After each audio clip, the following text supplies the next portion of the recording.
اللہ سبحانہ و تعالیٰ نے اسی انسانی حساب و کتاب اور اس کے نتائج کا تذکرہ کیا۔ درمیان میں اللہ نے انبیاء علیہ السلام کی جد و جہد کا تذکرہ کیا۔ حساب کے حوالے سے پہلے بات ہو چکی ہے کہ انسانی حساب وہ 4 مقامات پر ہوتا ہے۔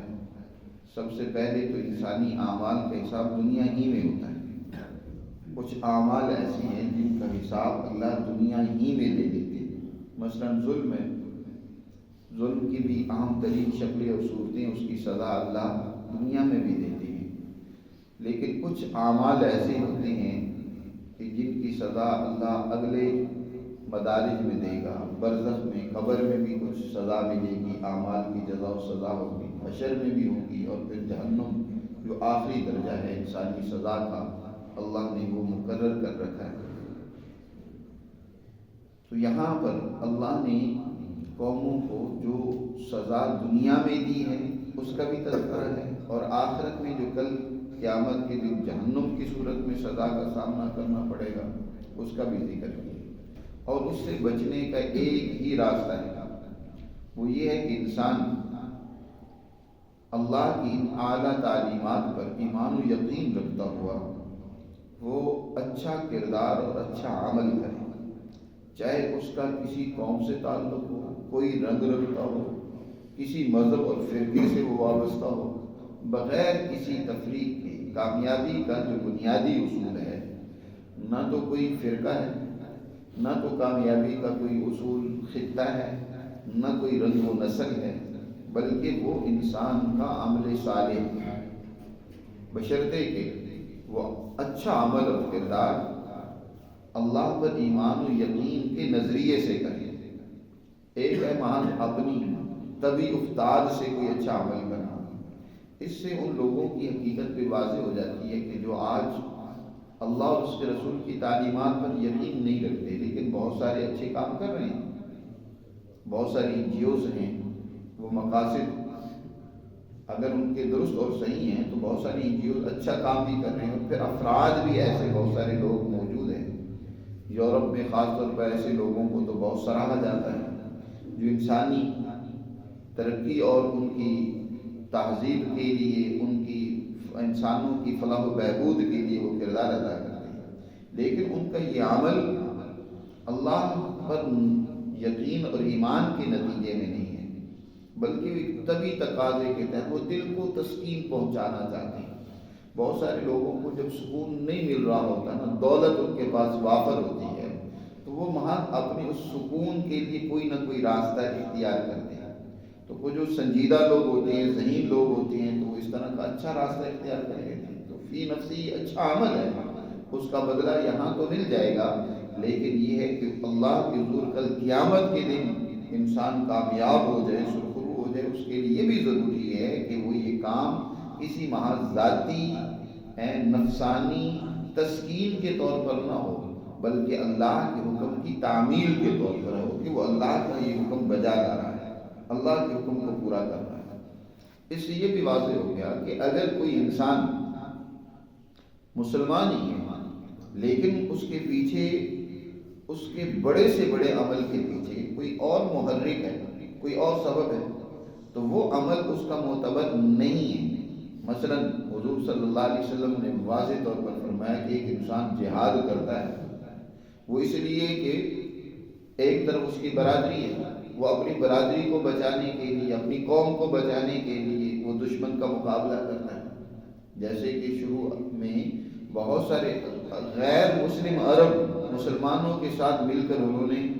ظالم اور کافروں اور طاغوتی طاقتوں کا مقابلہ کیا، جنگیں کی، مسلمانوں کے ساتھ شامل ہوئے، لیکن ان کے پیچھے محض قومی حمیت اور غیرت تھی۔ اللہ کی احکامات کی تعمیل یا اللہ کے دین کا غلبہ وہ نہیں تھا۔ انہوں نے قومی حمیت میں جہاد کیا تو وہ بھی جہاد فی سبیل اللہ شمار نہیں ہوگا۔ ٹھیک ہے، وہ اچھی جگہ انہوں نے مسلمانوں کا ساتھ دیا، اس کے نتیجے میں اللہ دنیا میں ان کو کچھ بدلہ بھی دے دے گا، لیکن مکمل کامیابی کے لیے ضروری ہے کہ وہ مومن، کہ جو بھی عمل انسان کرے اس کے پیچھے اس کا محرک صرف اللہ کی ذات پر اس کا ایمان و یقین کہ میں یہ سب کام اللہ کے حکم پر کر رہا ہوں، اس کے کہنے پر کر رہا ہوں، اس کا بندہ ہوں، اس کے احکامات کی تعمیل میرے اوپر لازم اور فرض ہے، اس لیے میں یہ سب کام کر رہا ہوں۔ اور اللہ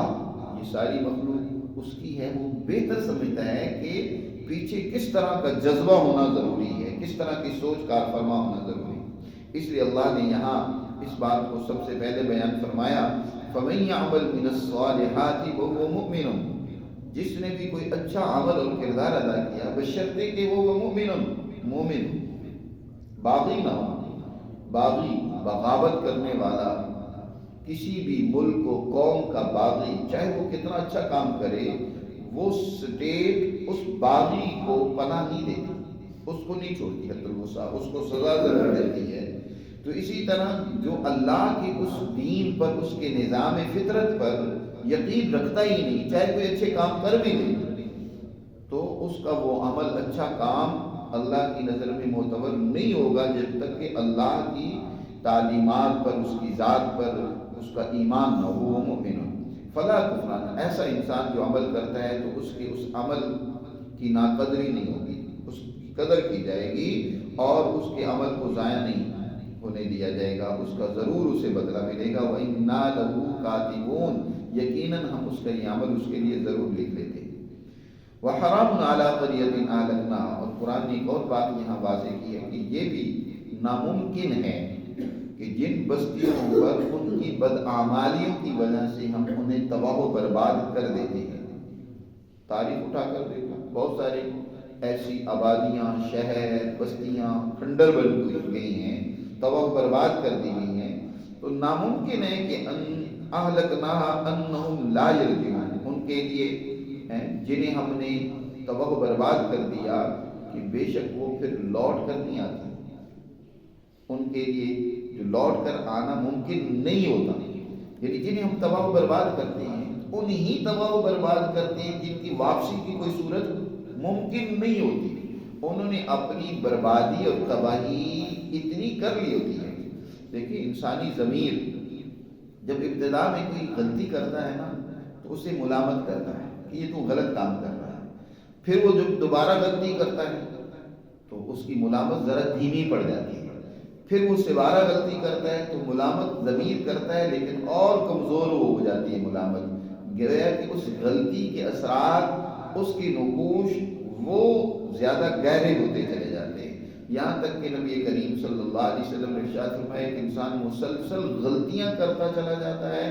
تو اس کا اثر یہ نکلتا ہے کہ اس کا دل سیاہ ہو چکا ہوتا ہے، یعنی اب اس برائی کا اثر غالب آ جاتا ہے، اب اس کو اس کا ضمیر بھی ملامت نہیں کرتا۔ کلا بل قرآن، اللہ نے فرمایا کہ اس کا دل اب زنگ آلود ہو گیا ہے، اب اس کے اندر کوئی خیر داخل ہونے کی کوئی توقع نہیں ہے، اب اسے اس برائی پر کوئی ملامت نہیں ہوتی، پچھتاوا نہیں ہوتا، وہ اس سے باز آنے والا نہیں ہے۔ اسی کو قرآن نے کہیں بیان فرمایا ختم اللہ علی قلوبہم، ان کے دلوں پر اللہ نے مہر لگا دی، اور کہیں فرمایا کہ ان کے دلوں کے اوپر پردے ہیں، وعلی قلوبہم غشاوہ، ان کے دلوں پر پردے پڑے ہوئے، یعنی اب انہیں بات سمجھ آنے والی نہیں ہے۔ یہاں پر وہی بات اللہ بیان فرما رہی ہے کہ جن قوموں کو ہم تباہ و برباد کرتے ہیں وہ کب کرتے ہیں کہ جب ان کے بارے میں کوئی توقع نہیں ہوتی، اب ممکن نہیں رہتا، کوئی راستہ نہیں رہتا کہ یہ واپس لوٹیں گے، یہ اس برائی کو چھوڑ دیں گے، یہ ظلم، زیادتی، بدماشی سے باز آ جائیں گے، اللہ انہی قوموں کو تباہ و برباد کرے۔ یعنی جب تک انسان کے اندر کسی درجے میں کوئی خیر باقی ہوتی ہے تو اللہ موقع دیتا ہے، سنبھلنے کا موقع دیتا ہے، سمجھنے کا موقع دیتا ہے، لیکن جب انسان اپنے خیر کے سارے دروازے بند کر دیتا ہے تو پھر اللہ سبحانہ و تعالیٰ کی طرف سے تباہی و بربادی آتی ہے، ہلاکت آتی ہے، سزا کا وقت اسی وقت ہوتا ہے۔ اب پھر اسے واپس آنے کی اجازت نہیں دی جاتی کہ جب اس کی تباہی و بربادی کا فیصلہ کر دیا تو کیونکہ اسی وقت فیصلہ کیا جاتا ہے جب اس کے واپس آنے کی کوئی توقع نہیں ہوتی، اب اس وقت اگر وہ کہے بھی کہ نہیں اب واپس آ کر میں اچھا کام کروں گا، اب مجھے واپس آنے دیا جائے، جیسے قرآن دوسری جگہ پر فرمایا کہ کل قیامت کے دن بہت سارے لوگ کہیں گے کہ یا اللہ آپ ہمیں دنیا میں دوبارہ لٹا دیتے، ابھی ہمیں بھیج دیں، اب ہم بڑے اچھے کام کریں گے، فَأَصَّدَّقَ وَأَكُن مِّنَ الصَّالِحِينَ، ہم تیرے راستے میں انسانیت کی فلاح و بہبود کے لیے اپنا مال بھی لٹا دیں گے اور بڑے نیک اور اچھے بیوے بن کر آئیں گے۔ اللہ نے فرمایا وہ وقت گزر گئے، تمہیں بڑا موقع دیا تھا، تمہیں سمجھنے، سوچنے، اچھا کردار ادا کرنے کا بڑا موقع دیا تھا، لیکن تم نے اس سے فائدہ نہیں اٹھایا۔ اور قرآن نے دوسری جگہ پر فرمایا کہ اگر اللہ ان کو لٹا بھی دے، وَلَوْ رُدُّوا لَعَادُوا لِمَا نُهُوا عَنْهُ، اگر یہ دنیا میں واپس آ بھی جائیں پھر بھی وہی غلطیاں کریں گے، پھر بھی وہی بدماشیاں کریں گے، کیونکہ انہوں نے اپنی خیر کی صلاحیت و استعداد تو ضائع کر لی۔ اور کبھی ایسا ہوتا بھی نہیں ہے، دنیا کے قانون میں بھی یہ نہیں ہے کہ ایک پرچہ حل کرنے والا طالب علم وہ امتحان گاہ میں پرچہ غلط طریقے سے دے کر جائے، باہر جا کر وہ کہے کہ بھئی میں نے تو پرچہ غلط کر دیا، چلیں اب وہ ممتحن کو کہے، نگران کو کہے کہ مجھے دوبارہ بیٹھنے دیا جائے، میں دوبارہ پرچہ صحیح حل کروں گا، نہیں، اب وقت ختم ہو گیا، اب دوبارہ اس کو امتحان گاہ میں نہیں داخل ہونے دیا جاتا کہ جو بھی تم نے لکھنا تھا لکھ لیا، تمہیں اس وقت آزادی تھی، تم نے اپنی مرضی سے پرچہ حل کر لیا۔ یہ دنیا انسان کے لیے امتحان گاہ ہے، اللہ نے یہاں پرچہ حل کرنے کے لیے ہمیں بھیجا ہے۔ اب جس نے جس طریقے سے اپنے پرچے کو حل کرنا ہے وہ کر لے، اسے کھلی اجازت دی گئی ہے، موقع دیا گیا ہے، لیکن جس نے اپنے سارے پرچے ہی غلط حل کیے، اب وقت ختم ہو گیا اس کا، تو اب وہ کہے کہ اب مجھے دوبارہ لوٹایا جائے،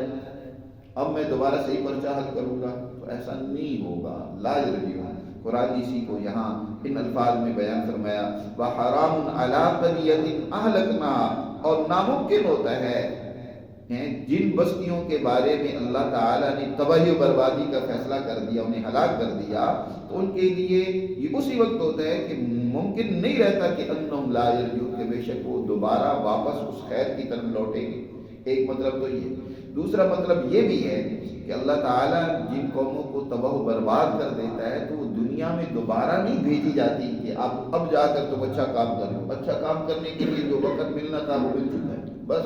اب دوبارہ وقت ملنے والا نہیں، انہم لا یرجعون، بے شک دوبارہ لوٹ کر نہیں آئیں گے۔